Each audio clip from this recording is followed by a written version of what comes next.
రోజు భగవద్గీతలో 14 అధ్యాయంలో 27 శ్లోకం తాత్పర్యం తెలుసుకుందాం. గురు బ్రహ్మ గురు విష్ణు గురుదేవో మహేశ్వర గురు సాక్షాత్ పరబ్రహ్మ తస్మై శ్రీ గురవే నమః. బ్రహ్మణో హి ప్రతిష్టాహం అమృతస్య వ్యయస్య చ శాశ్వతస్య చ ధర్మస్య సుఖస్యైకాంతి కస్య చ. తాత్పర్యం: నేను బ్రహ్మం యొక్క ప్రతిష్టను, ఘనీభూతమైన బ్రహ్మ ప్రతిమను, నిత్యమైన మోక్షానికి,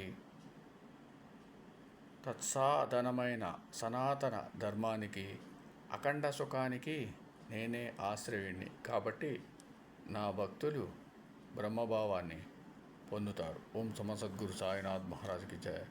ఓం సమసద్గురు భరద్వాజ్ మహారాజ్కి జయ. ఓం నమో వాసుదేవాయ నమః.